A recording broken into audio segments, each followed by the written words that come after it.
गर्ग पुरोहितो राजन यदु नाम सु महातपा भजम जंगामनंदस्य वसुदेव प्रचोदित। गर्गाचार्यजी खूब ज्ञानी के संस्कार दरेक तीर्थ में करवा जोईए। दरेक वखते माणस तीर्थ क्या शोधे? એટલે જૂના સમયમાં આપણા ગ્રામ્ય જીવનમાં ઘેર ઘેર ગાયો બંધાતી હતી। ગાયોના પગની ખરીમાં 33 કોટી તીર્થો વસેલા છે। જ્યાં ગાયો બંધાય ગૌશાળા હોય, ગૌશાળાને તીર્થરૂપ માનવામાં આવે છે। ખીરકમાં ગૌશાળામાં પ્રભુનું નામકરણ સંસ્કાર થયું છે। અને કે છે ઠાકોરજીનું નામકરણ કઈ રીતે થાય? આપણા લૌકિકની જેમ ના થાય। લૌકિકમાં પેલા જ્યોતિષીઓ કુંડલી બનાવે, ગ્રહ નક્ષત્ર રાશિ જોઈને ફૈબા નામ પડે, પણ નામને ને ગુણને કાંઈ લેવા દેવા ના હોય, એકબીજાથી વિપરીત હોય। નામ હોય પ્રથમ, આવે હંમેશા છેલ્લો। નામ હોય લક્ષ્મીચંદ, એક કાવડિયું ખિસ્સામાં ના હોય। નામ હોય જ્ઞાન પ્રકાશ, બિચારો અંગૂઠો છાપતો હોય। નામ હોય રથપાલ, જીવનભર ટાટિયા ઘસ્યા હોય। નામથી વિપરીત ગુણ હોય। પણ ભગવત સ્વરૂપોના નામકરણ રાશિ પરથી ન પડે। શ્રી મહાપ્રભુજી સમજાવે છે 3 પ્રકારે થાય: સ્વરૂપ અનુકૂળ, લીલાનુકૂળ અને ગુણાનુકૂળ।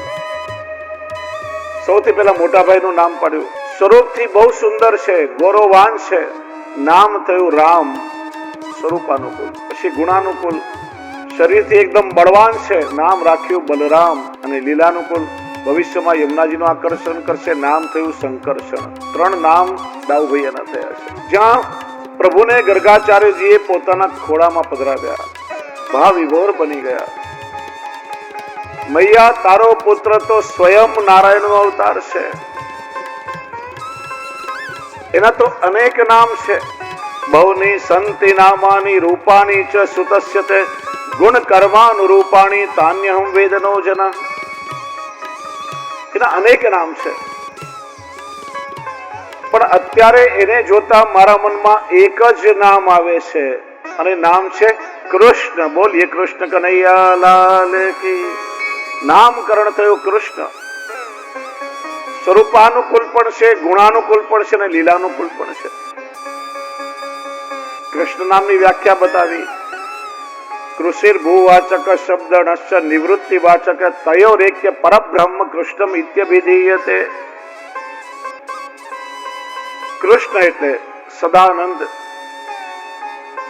કૃષ્ણ એટલે સર્વ સત્તાધીશ। આ જગતના અણુ અણુમાં જે સર્વશક્તિમાન સત્તાધીશ અને આનંદ સ્વરૂપે વ્યાપ્ત છે એ કૃષ્ણ।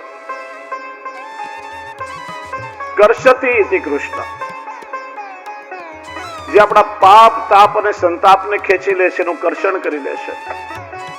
ગોપી ગીતમાં ગોપીઓ કહે છે ને, પ્રણત દેહી નામ પાપ કર્ષણમ। પ્રભુને પ્રણત સમર્પણ પૂર્વક વંદન કરો તો એના પાપ તાપ સંતાપ બધું પ્રભુ હરી લે છે। એટલા માટે નામ છે શ્રી હરિ। કર્ષતિ આકર્ષતિ ઇતિ કૃષ્ણ, જે સહેજમાં આપણા ચિતળાને ચોરી લે, એના મુખારવિંદના એક હાસ્ય પર આપણું સર્વસ્વ નોછાવર કરી દેવાનું મન થઈ જાય। જેને જેને જોયા એ બધા જ મોયા। કેવલ હિન્દુ ધર્મમાં કૃષ્ણ ભક્તો છે એવું નથી, અનેક ધર્મોમાં કૃષ્ણ ભક્ત થયા છે। તાજ બીવી, કારે ખાં, કવિ મકસૂદ, રહીમજી કેટલું સુંદર કહ્યું। જ્યાં પ્રભુના દર્શન કર્યા અને મુખમાંથી નીકળ્યું, પ્રિયતમ છબી નૈનન બસી પર છબી કહા સમાય, ભરી સરાય રહીમ લખી આપ પથિક પીર જાય। કોઈ પ્રવાસી મુસાફર ધર્મશાળાના દ્વાર પર આવે કે મારે રાતવાસો કરવો છે, અને ખબર પડે કે બધા જ ઓરડા પહેલાથી બુક છે, કોઈ પણ રૂમ ખાલી નથી, તો દરવાજેથી પાછો વળી જાય। એમ પોતાના પ્રિયતમ કૃષ્ણની છબી જેના નેત્રોમાં વસી ગઈ હોય, એમાં જગતમાં બીજું કંઈ આવી ન શકે। તાજ બીબી, રસખાનજી, અનેક કૃષ્ણ ભક્તો થયા છે। આદિ કવિઓથી લઈ અર્વાચીન કવિ સુધી આધુનિક કવિઓએ પણ કૃષ્ણના કેટલાય ગુણો ગાયા છે। રસખાનજી જકો શેષ મહેશ દિનેશ ગણેશ સુરેશ જાય નિરંતર ધ્યાવે આદિ અનાદિ અનંત અખંડ છેદ અભેદ સુભેદ બતાવે નારદ તે સુખ વ્યાસ રટે પછી હારી ગયે પુની પાર ન પાવે તાહી અહેર કી છોહરિયા છછિયા પર છાછ પે નાચ નચાવે શેષ 1000 મુખ વાળા શેષ નાગ મહેશ એટલે શિવજી ગણેશ એટલે ગણપતિ સુરેશ એટલે ઇન્દ્ર દિનેશ એટલે સૂર્ય આ બધા દેવો નિરંતર જેનું ધ્યાન ધરે છે વેદો ઉપનિષદો કહે છે નેતિ નેતિ ન ઇતિ નેતિ એના ગુણો ગાવાનું અમારામાં સામર્થ્ય નથી નારદજીથી લઈને વ્યાસજીને પરમહંસ સુખદેવજી જેવા મહામુનિ જેના ગુણો ગાતા ગાતા થાકી જાય પણ જેના ગુણોનો કોઈ અંત નથી એ પ્રભુ તાહી અહિરકી છોહરિયા છસિયા પર છાછ પે નાચ નચાવે એક ગોવાલણ સામે આહિરની કન્યા સામે છાલિયા પર છાછ માટે ઠુમક ઠુમક નૃત્ય કરે છે કેટલાય કવિઓએ વર્ણન કર્યું છે કૃષ્ણની લીલાઓનું આ જગતમાં કૃષ્ણની લીલાના અને કૃષ્ણની ભક્તિના જેટલા ગીતો ગવાયા હશે એટલા દુનિયામાં કોઈ દેવ કે દેવીના નહીં ગવાયા હોય કેમ કે જેને જેના દર્શન કર્યા એના મુખમાંથી ગીત નીકળ્યા વગર રહી ના શકે થોડો આધુનિક સંદર્ભ લઈએ તો આજનો એક આધુનિક કવિ કૃષ્ણદેવ એને તો જુદા જુદા કેટલાય અલગ અલગ પાસાઓમાં કૃષ્ણ ભક્તિના ગીતો બનાવ્યા છે કવિતાઓ એક સુંદર છે એનું પદ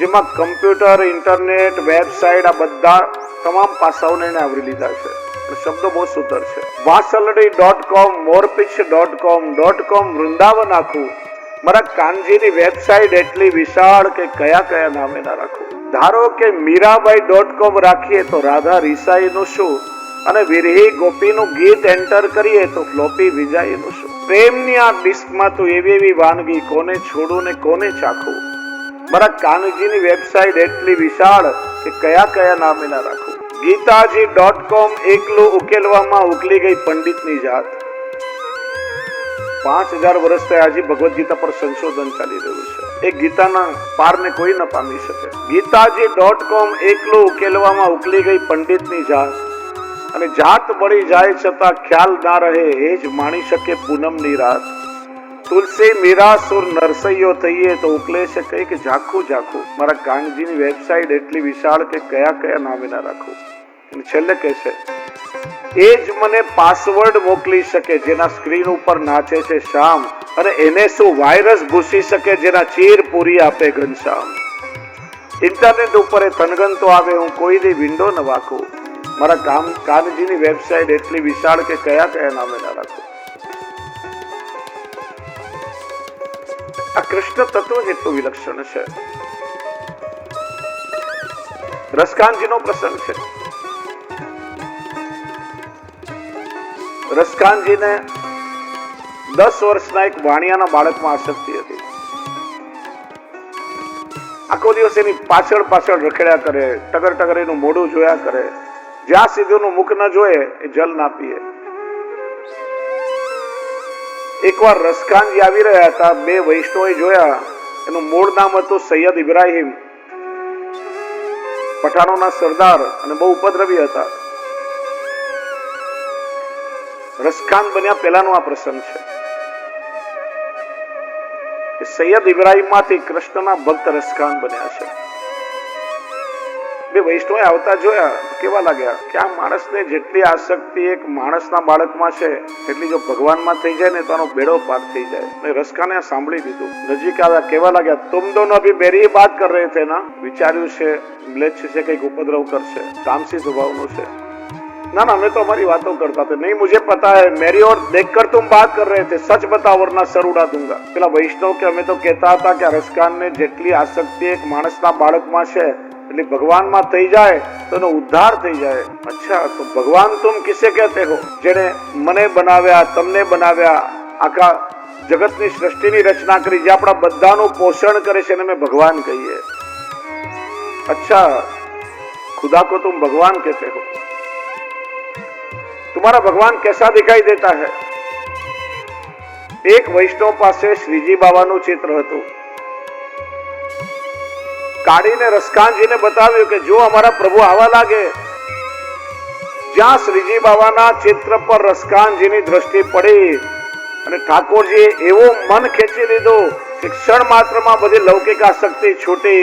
કેવા લાગ્યા, અરે ये तो मेरा महबूब है, कोई मुझे अपने महबूब से मिला दो, कोई मुझे मेरे महबूब के दीदार करा दो. પેલા વૈષ્ણવને પૂછ્યું, આ ચિત્ર મને આપશો. વિચાર્યું એક જીવનો ઉદ્ધાર થતો હોય તો ભલે રાખે. ચિત્ર રસકાનને આપ્યું. રસ્તામાં જે મળે એને પેલું ચિત્ર બતાવે, ये मेरा महबूब है, कोई मुझे इससे मिला दो. એકવાર યાત્રાળુઓનો સંઘ બ્રજમાં જઈ રહ્યો હતો. રસકાનજીએ ચિત્ર કોઈને બતાવ્યું. इसे पहचानते हो, ये मेरा महबूब है. चलो वैष्णव कह, अरे ये तो हमारे श्रीजी बाबा है, हम उनके दर्शन करने के लिए ही जा रहे हैं. नाचवा लगा, आज मुझे मेरे महबूब का पता मिल गया. संघની સાથે વ્રજમાં આવ્યા. બધા દર્શનાર્થી સાથે મંદિરની અંદર પ્રવેશ કરવા જાય. દ્વારપાલોએ મ્લેચ્છની વેશભૂષા જોઈ બહાર રોકી દીધા. तुम नहीं जा सकते हो, मुझे मत रोको, मेरे महबूब से मिलने दो. અમને આજ્ઞા નથી, તમે ના જઈ શકો. આ હિન્દુઓનું મંદિર છે. વિચાર્યું, મને પ્રભુના દર્શનની જેટલી તાલાવેલી છે, પ્રભુની શું ઈચ્છા છે? હવે તો દર્શન ન થાય ત્યાં સુધી અન્ન જેલ લેવું નથી. તળેટીમાં નીચે જઈને બેસી રહ્યા. એક દિવસ વીત્યો, બીજો દિવસ. એનો તાપ ઠાકોરજીથી સહન ન થયો. શ્રીજી બાબા ગોવર્ધનની શિખરે પધાર્યા. પ્રભુએ શું લીલા કરી કે પોતાના હસ્તે પોતાના વસ્ત્ર આભૂષણ બધું વડા કરી લીધા ને પેલા ચિત્રમાં હતા ને એવા વસ્ત્ર આભૂષણ ઠાકોરજીએ ધારણ કરી લીધા. ગોવર્ધનના શિખર પર જઈ ઠાકોરજી વેણુનાદ કરવા લાગ્યા. જ્યાં વેણુનો નાદ રસખાનના કાનમાં પડ્યો અને જ્યાં દ્રષ્ટિ કરી, અરે ये तो मेरा महबूब है, દોડ્યા. દોડીને ગિરિરાજજી પર ચડ્યા અને ઠાકોરજીને પથમાં ભરવા જાય, પ્રભુને ભેટવા જાય ત્યાં તો ઠાકોરજી અંતર્ધાન થઈ ગયા. ઓર તાપ વધી ગયો. ગોકુલમાં રાત્રે શ્રી ગુસાઈજી પોડી રહ્યા હતા. શ્રીજી બાબા પધાર્યા. મસ્તક પર હાથ ફેરવીને કહ્યું, કાકાજી જાગો. શ્રી ગુસાઈજી જાગ્યા. અરે પ્રભુ, આપ અડધી રાતે શું કઈ પરિશ્રમ થયો? કાકાજી, આપે મારું એક કાર્ય કરવાનું છે. મારો એક ભક્ત મારા દર્શન માટે તરસી રહ્યો હતો. 3 દિવસથી અન્ન જલ લીધું નહીં હતું. મેને દર્શન તો આપ્યા, પણ જ્યાં મને પકડવા જાય ત્યાં હું અંતર્ધાન થઈ ગયો. પ્રભુ આપે દર્શન આપ્યા તો સ્પર્શ કેમ ના કરવા દીધો? કે હું શ્રી મહાપ્રભુજીની સાથે એક વચનથી બંધાયેલો છું. પૂછ્યું, કયું વચન? તો મેં શ્રી વલ્લભને વચન આપ્યું છે કે મારા દર્શનનો અધિકાર તો આ દુનિયામાં બધાને મળશે, પણ આપના દ્વારા જેને બ્રહ્મ સંબંધ થશે એને કેવલ મારા શ્રીઅંગને સ્પર્શ કરવાનો અધિકાર મળશે. આપ જલ્દી જલ્દી પધારો અને જીવને શરણમાં લો. અપરસમાં સ્નાન કરી શ્રી ગુસાઈજી મારતે ઘોડે ગોપાલપુર પધાર્યા. વચ્ચે જ રસકાનજી મળ્યા. રોકીને પૂછ્યું, लगता है तुम मेरे महबूब के यार हो? श्री गुसाई जी के, तुमने कैसे पहचान लिया? अरे तुमने भी ऐसे कपड़े पहने, तुम्हारी दृष्टि भी उनके मंदिर की ओर थी. श्री गुसाई जी के, मैं तुम्हारे महबूब का यार हूँ और तुमको उनसे मिलाने के लिए आया हूँ. श्री गुसाई जी એમને લઈ ગયા. સ્નાન કરાવી, ઠાકોરજીની સામે બ્રહ્મ સંબંધ કરાવ્યું. ટગર ટગર પ્રભુના દર્શન કરી રહ્યા છે. નેત્રમાંથી પ્રેમાશ્રુ વહી રહ્યા છે.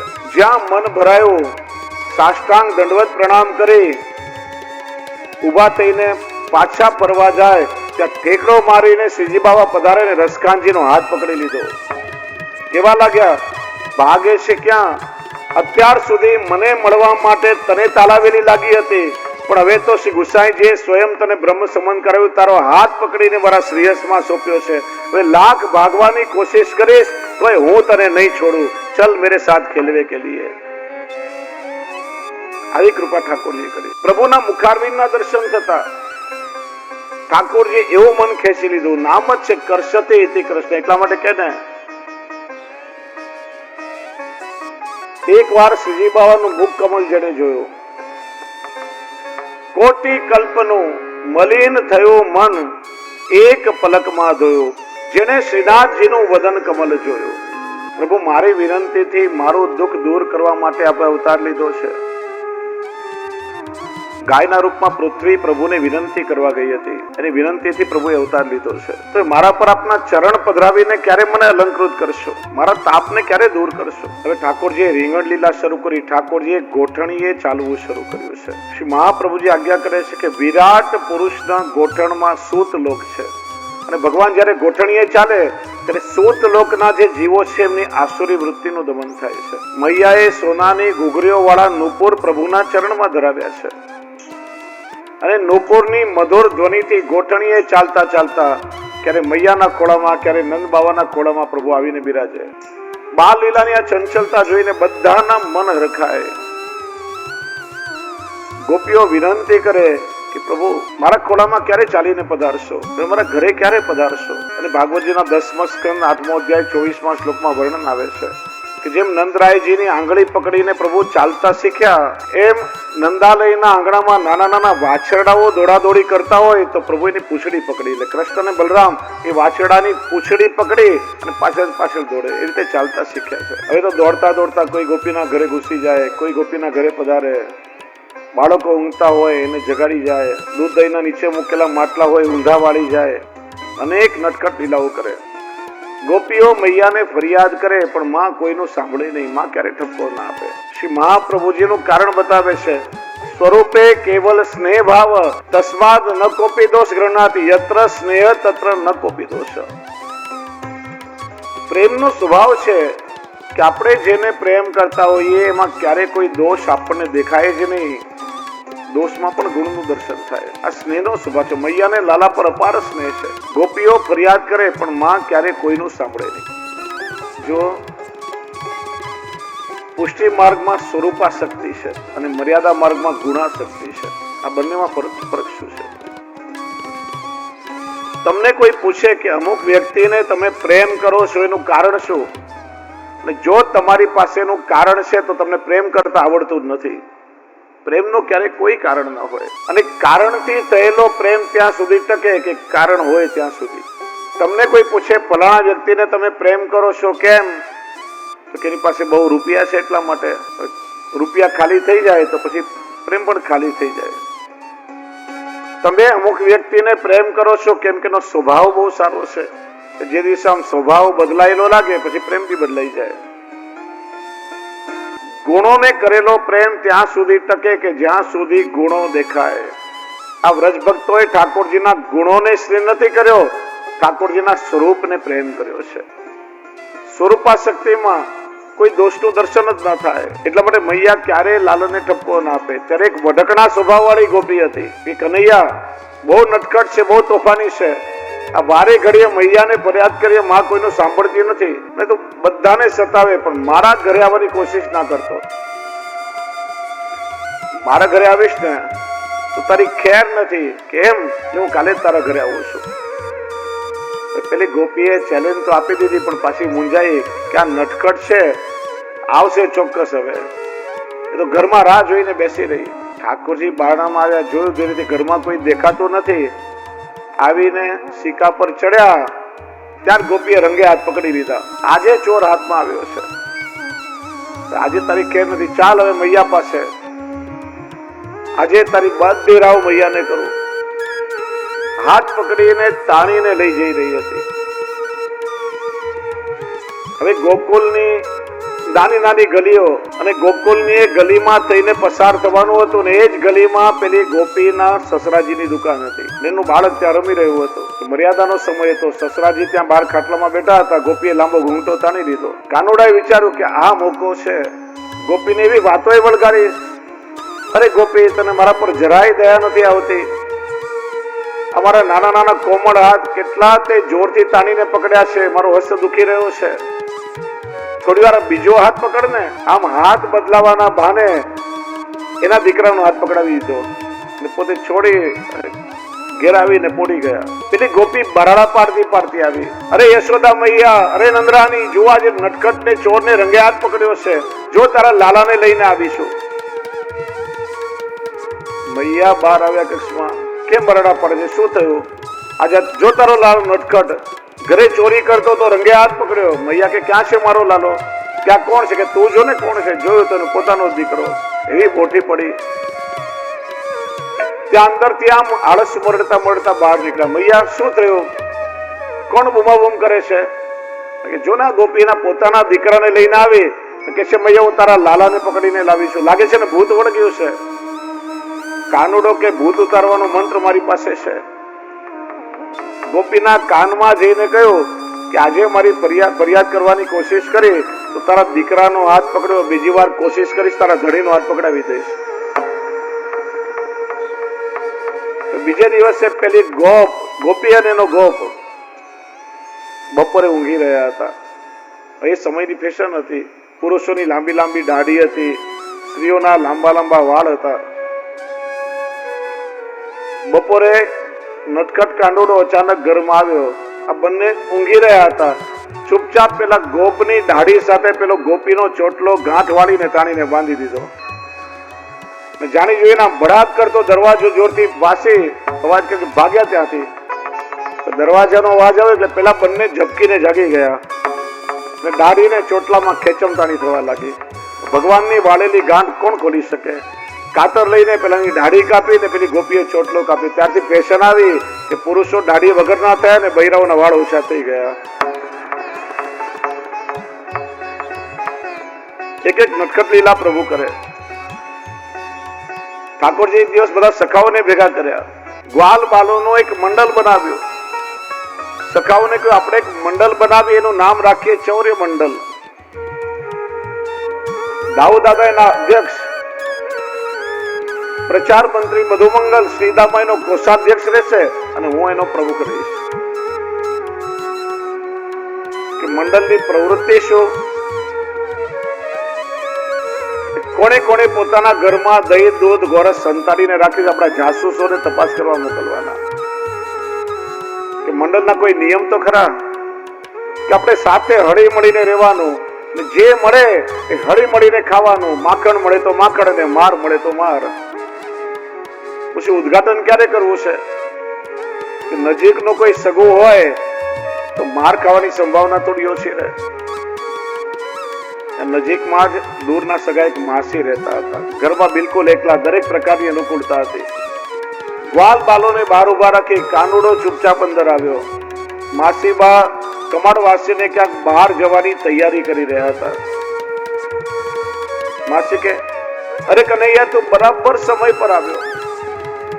હમણાં તાજે તાજો માખણ વલોવીને રાખ્યું છે અને મારે કામથી બહાર જવું છે. આ સાકળ બરાબર વસાતી નથી. પેલા થોડો સમય અહીંયા રહીને ઘર સાચવ ને ઘરનું ધ્યાન રાખને. હમણાં મારું કામ પતાવીને આવું. માસી જરાય ચિંતા ના કરો, તમે બહાર જઈને નિરાતે તમારું કામ પતાવો, હું ઘરમાં રહીને મારું કામ પતાવું. માસી ગયા બહાર એટલે પોતાના સખાઓને બોલાવ્યા. ખભા પર ચડીને મટકી ઉતારી, પોતે માખણ રોગ્યા. ગોરસની મટકી સખાના માથા પર જોડી દીધી, કોઈના મોઢા પર માખણ વાળો હાથ ફેરવી દીધો, બીજા માટલાઓ ઊંધા વાળી દીધા. આખું ઘર એલમ છેલમ કરી નાખ્યું. થોડી વારમાં માસીબા બહારથી આવ્યા. જોયું તો આખું ઘર દૂધ દહીંથી ભરેલું. લાલાના મુખારવિંદ પર માખણ લાગ્યું તો સમજતા વાર ન લાગી. ઠપકો આપ્યો, અરે કાનુડા તારા ઘરમાં માખણ ખાવાનું નથી તો બીજાના ઘરે ચોરી ચૂપકીથી ખાય છે. એવા ભોળા બની ગયા. શું કહું માસી, મારા ઘરે તો પુષ્કળ માખણ થાય છે, પણ તારા ઘરના માખણમાં જે મીઠાશ છે ને એવી મારા ઘરના માખણમાં નથી. માસીબા તો ફૂલાઈને ભડકો થઈ ગયા. વાંધો નહીં બેટા, રોજ આવજે. હા, દરરોજ જેટલું ખાવું એટલું ખાજે. અહીંયા તો સફળતા મળી, પણ દરરોજ પછી કોઈ ને કોઈ ગોપીના ઘરે પ્રભુ માખણ ચોરી કરવા પધારે. ગોપીઓ ફરિયાદ કરે, આ માખણ ચોરી લીલા શું છે? જેમને ત્યાં દૂધ દહીંની નદીઓ વહે છે અને માખણની ચોરી કરવા કેમ જવું પડે? શ્રી મહાપ્રભુજી સમજાવે છે, આ માખણ ચોરી લીલા એ ગોપીઓની ચિત્ત ચોરી લીલા છે. માખણ એ કોમળ મનનું પ્રતીક છે. માખણ ચોરી લીલા, દાન લીલા, બધી લીલાઓ દ્વારા ઠાકોરજીએ વ્રજ ભક્તોના ચિત્તનો નિરોધ પોતાના સ્વરૂપમાં કર્યો છે. ગોપીઓનું સંપૂર્ણ અસ્તિત્વ કૃષ્ણમય બનાવ્યું છે. કૃષ્ણ સિવાય મનમાં બીજો કોઈ વિચાર નથી આવતો. હમણાં આવશે, બારીમાંથી કૂદીને આવશે, સામેથી આવશે, સંતાઈને તો નહીં બેઠો હોય,